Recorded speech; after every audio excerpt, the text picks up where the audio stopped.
I was asleep in my bed, and I used to sleep on my side, and we had a night light in the room at the time because I think I was only like 10. And I kind of woke up to being put on my back, and all I could open up was my eyes, and all I could do was look around, and I couldn't move, I couldn't speak. And I look at the corner of the room where the nightlight was, and there was just this black mass that stretched up from the floor all the way up across the ceiling, like he was too tall to be in there. And it was the blackest black you could. It was just absence of light. That's the way I could describe it.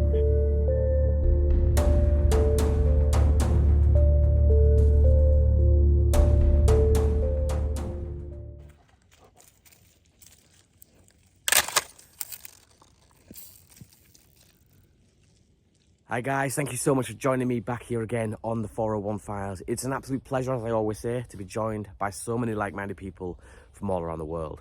Now, if you are interested in things like UFOs, extraterrestrials, cryptids, and even the paranormal, then you've definitely found yourself in the right place. Please do remember to hit the like button, subscribe if you haven't already, and comment down below. Without further ado, guys, please do kick back, relax, and enjoy. There was this toy. It was called a ghost gun, and it was basically a flashlight that you could put different tips on, and it would shine different shaped silhouettes on the wall. Like one would be a ghost, one would be a spider, one would be something creepy, one would be a pumpkin shape. It was just basically a flashlight that changed the shape of the beam on the wall. For some reason, for the life of me, every light's off in the trailer. We're sitting in our bedroom. I was sitting on the opposite side of the bed, closest to the end of the bedroom where the window is. And my brother, Bobby's shining the light on the wall. And my brother, Bobby's like, just open the window, let some moonlight in. We'll go by the moonlight thing. And so they opened the window, the curtains, and they continue to shine the flashlight on and scream. And every time they do it, I'm telling them, stop. And they're laughing and whatnot. And then my brother takes the flashlight with the beam on it. And he goes right across the open window. And when he goes across the open window, mind you, I'm 4 or 5 feet from this window. It goes across the face of another one. It's standing in the window. And when the light, I'm 4 or 5 feet away, and I don't know if it's different light bulbs or what. There was zero eye shine. It went across its eyes, and when the light went across its eyes, it did the same exact thing as the other one did. It made this, oh crap, look with its eyes. It didn't change its facial expressions, and its eyes were, I thought, were just all black until it opened its eyes. Its pupils were gigantic, but it had a little brown on the outside of its eyes, and then I seen the whites of its eyes because it opened its eyes so wide. And we all screamed, and I jumped over the bed and landed on the other side of the bed, which is closest to the door. And by the time I landed, almost simultaneously, one of those cinder blocks was thrown through our back door. So we had a decision to make as far as what to do. Do we stay in the bedroom, or do we run past this now gaping hole? As a grown man, I could probably stick both of my legs to the size of this hole. So we made this choice of running past it. So we mustered up the nerve to run past this door.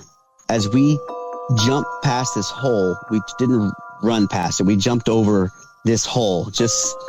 We didn't want to run past it for fear of getting grabbed.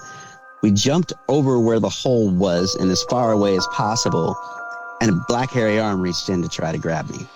And we were next level terrified, because now something broke in, and now something was trying to take us.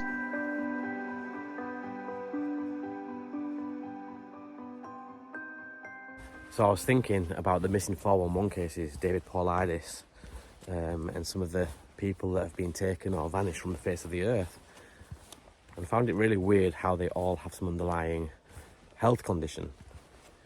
And that got me thinking along another train of thought. In the wild, lions will often hunt down the weak and feeble, the old, the decrepit, the dying, the sick, the young. And I just thought, like, I wonder if there is something to be said about that, like when it comes to the missing 411 cases. And we're talking hypothetical here, but let's just say if there is something out there hunting down people and this thing is a predator, would they go off the same basis that having someone with an underlying health issue, whether it be a hearing impairment, you know, maybe they have some kind of cataracts in their eyes, or they're autistic, or they're sick and unwell, who knows? But maybe that is the deciding factor in who they take.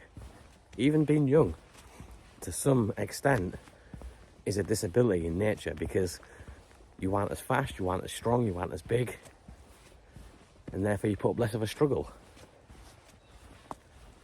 You know, I don't think we've ever... I don't know if anybody else has ever really thought about that. I think a lot of the times when David Paulides mentions these underlying health issues, what people tend to go to is, oh, well, that's definitely the reason that they've gone then. You know, if this person was on a crutch and they've fallen in the river, that makes sense. What we don't think of is that whatever it is taking these people saw that person as the weak choice, the best option. It might not be anything to do with falling in a river or falling down cliffs or becoming disorientated. It might just be the fact that whatever this thing is, this predator, it's working in the same way with the same mindset as lions out in the savannah. That would make perfect sense, right? Here's an interesting question, and it'll be really interesting to know what you guys say and choose. It's a bit of fun, obviously, it's hypothetical, but I still would find this interesting to read through the comments and see what you guys say. So who is the king of the cryptids? Is it Bigfoot? Is it Dogman? The Glimmerman? Not Deer? Werewolves? You name it, who is it? Who do you think is the king of the cryptids? And there's a twist to this question. If you was in this forest with me right now, and we both caught wind that a truck will be pulling up in about 20 minutes time, and on the back of that truck will be a cryptid of our choice, who would you choose and why? Like, why would you choose that specific cryptid? Because they're all very different. They'll all have different attributes. Some will be better at things than others. And ultimately, the way that we die in the end could either be quick or slow. For example, I think if we chose not deer, we'd stand a better chance as if we chose Dogman, for example. But with Dogman, our death might come quicker. With not deer, we might stand a chance of living for a bit longer, and if not, maybe even defeating the thing. Who knows? So it's an interesting question. It's a bit of fun, and it's really hypothetical, but who would you choose to release into this forest with us right now and pray to God that we survive? Who would you choose and why? As you venture deeper into the woods, a sense of foreboding can often creep in. It's as if the trees themselves are all staring down at me with piercing eyes. Moss-covered rocks and exposed roots serve as a stark reminder of the wood's untamed nature. The scent of damp earth and decaying leaves fill the air, invoking a sense of ancient wisdom and a connection to our forgotten past.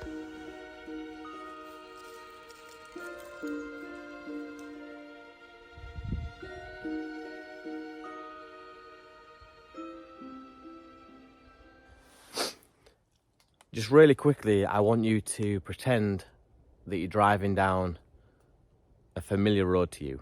A road that is familiar, you drive this road quite often, and while you're driving down this road, there is a light hovering just in the sky a few feet above your car. You try and reach underneath the windshield to have a better look. You keep driving, this thing's following you the whole way, and eventually there is a huge flash that illuminates the sky, and you're completely blinded and overwhelmed by this huge flash that just took place. Before you know it, you look back at the road that you've just been driving on. You're now 30 miles further up the road, and the clock inside your car is saying that you've missed 2 hours of time. Sounds crazy, right? Sounds far-fetched, like something out of a sci-fi movie. But this story is a story that is retold by millions of people from all around the world, from every far corner of the earth. Are they all lying?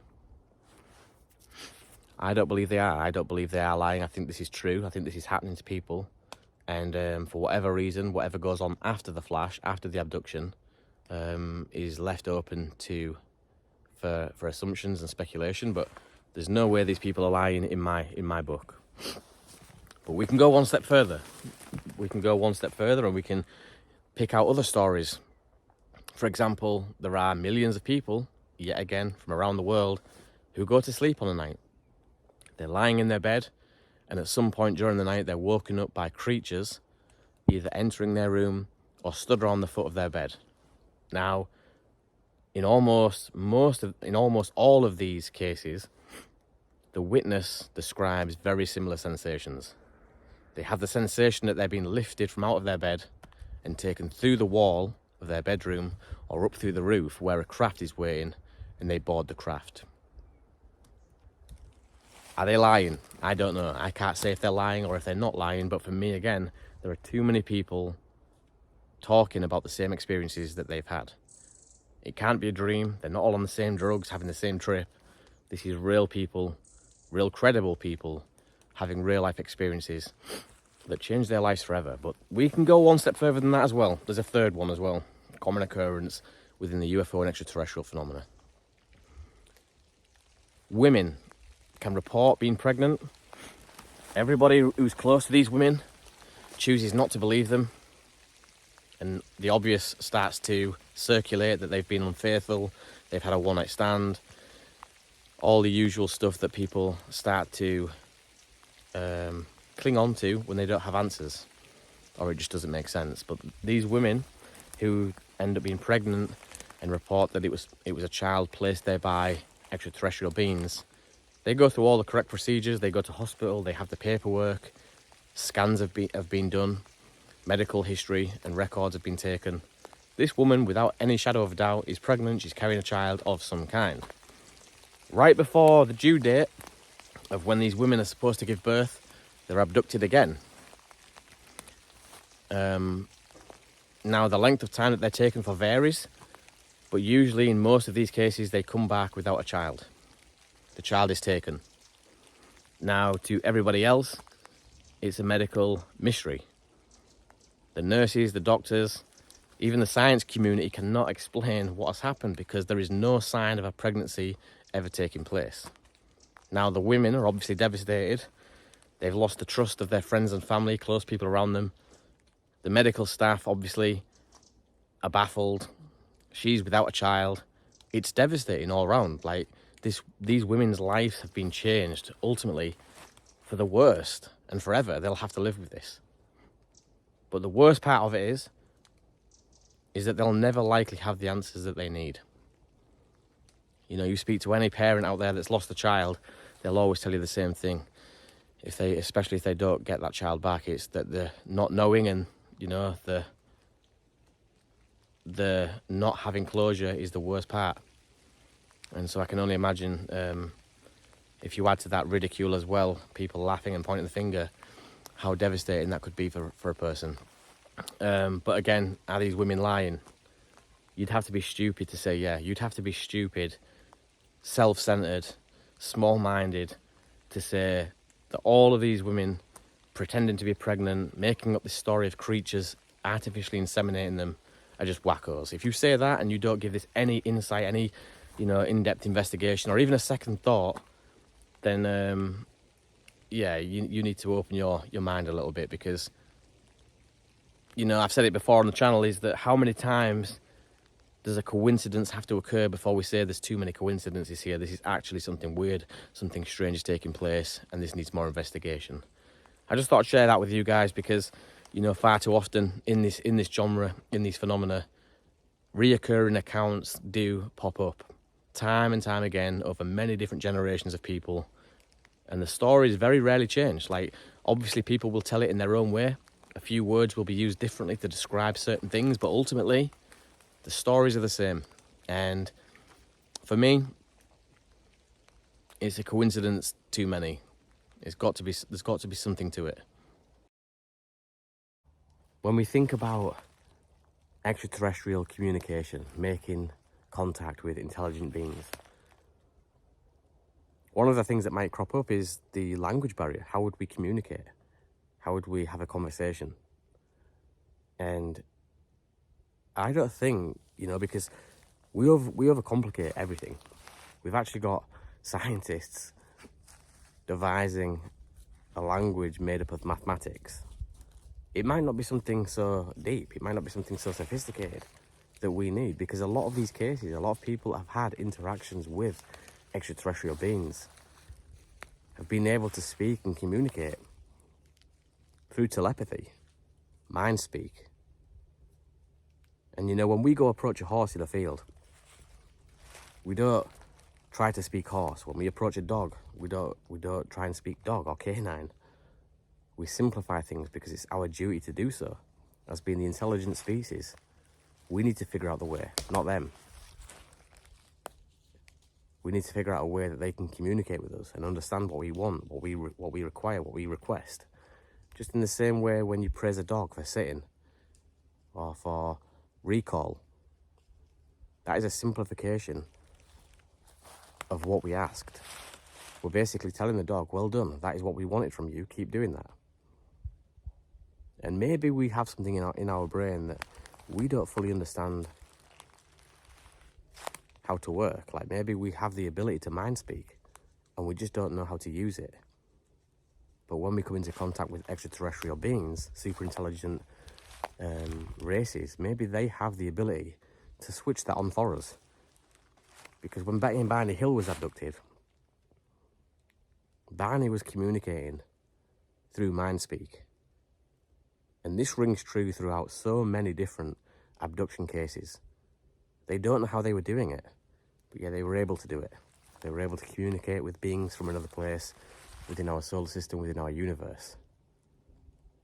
And so when we've got scientists working on mathematical language and trying to figure out how to break this language barrier, maybe we don't need to. Maybe we're overthinking things.